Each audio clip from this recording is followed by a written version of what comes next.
Here's everything you missed in the final trailer for Rick and Morty Season 4. So this has to be an April Fool's Day joke, right? I mean, there's no conceivable way we'd just get a Rick and Morty trailer and a release date for the final 5 episodes of Season 4, right? I mean, in this economy? Wait, what? It was uploaded March 31st? We're in business. The second half of Season 4 is coming to Adult Swim on May 3rd at 11:30 p.m. And in true Rick and Morty fashion, this trailer promises to continue the show's tradition for sci-fi homages, outsized weirdness, and wanton violence. But there's a lot going on under the surface here that's going to have any Rick and Morty fan work their weight in Szechuan sauce, champing at the bit to find out what's going to go down in the show's final 5 episodes. So let's get into it, shall we? But first, a spoiler warning.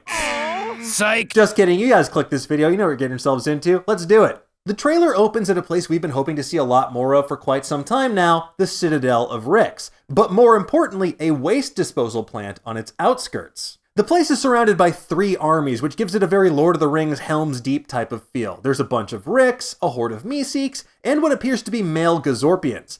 This, of course, heralds the return of a character we've been dying to see more of, Evil Morty. This nefarious version of Morty is currently in charge of the Citadel of Ricks, using their vast power to work his menace against the C-147 Rick we've come to know and love, even when we sometimes shouldn't put him on a pedestal, but we do anyway because we're misguided. He's not a good guy. You don't have to be a dick. I think you know that's not true. Then Rick and Morty get their Voltron/Gundam/Sentai on, or more accurately, they're doing like Samurai Pizza Cat cosplay. I mean, look, go back, watch the intro to that show and tell us we're wrong. The parasitic mask aliens they're fighting here show up frequently throughout the trailer, and they've seemingly taken over a species of alien we've seen before in the form of Lisa from Season 3's The Whirly-Durly Conspiracy.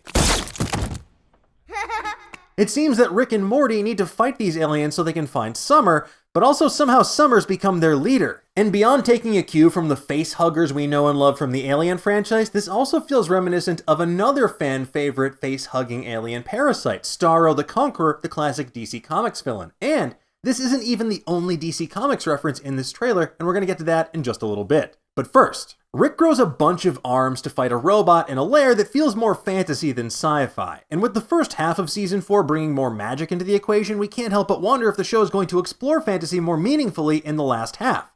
Now this brings us to Rick fighting a large wolf, and behind him, there are statues in the background of wolves wearing armor. So yeah, I think it's pretty safe to say they're going to lean into fantasy this time around as well, and with 60 episodes of Rick and Morty to go after this season, it was bound to happen sooner rather than later.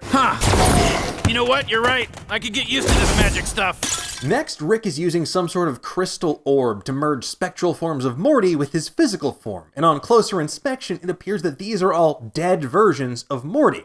It's hard to guess what Rick's endgame is here without seeing the actual episode, but whatever's going on, we're gonna wager a guess that it's not going to end well for poor old Morty, because let's face it, it never does. Man, I wonder why I had a black eye. Morty, shut the f*** up and put these on. And this brings us to the second DC Comics nod in the trailer, Rick and Morty mentioning and then taking a dive into a vat of acid, which we later see them do. And if we get a full-on Morty Quinn transformation this season, well, let's just say that DeviantArt is about to have a field day if they haven't already. Then Morty finally climbs into the turret of his grandpa's ship, blasting his way through a city that looks like it's been taken over by organic material.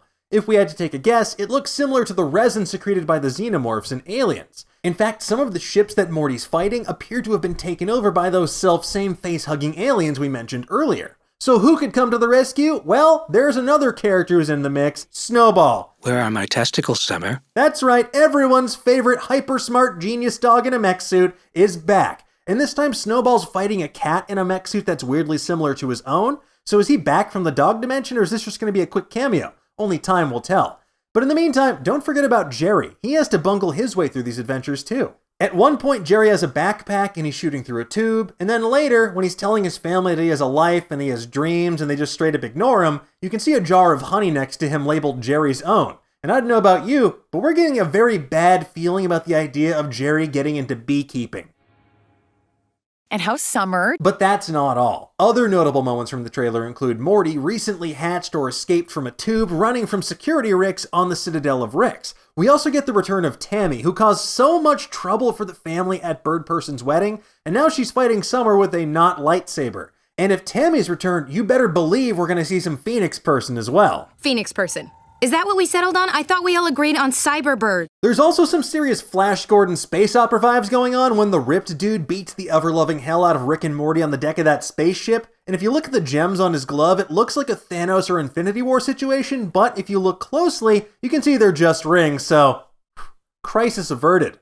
Next up, we get a fun little callback to the trailer for Season 4's first half, in which Rick and Morty were split in half. But in this new spot, the halves of Rick and Morty are stitched together to give us the release date.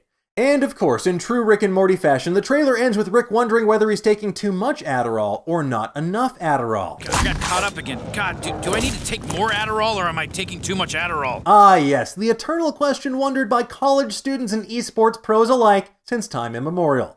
But to get the answer to all of these questions and more, we'll just have to wait and see what happens in Season 4 Part 2 when it debuts on May 3rd. In the meantime, let us know, what do you folks think? What was your favorite moment in the Rick and Morty trailer? Did you spot anything that we missed? And did you catch that samurai short film they released a few days ago? It's a Rick and Morty Lone Wolf and Cub homage. If you haven't seen it yet, check it out on Nerdist.com. In the meantime, let's discuss.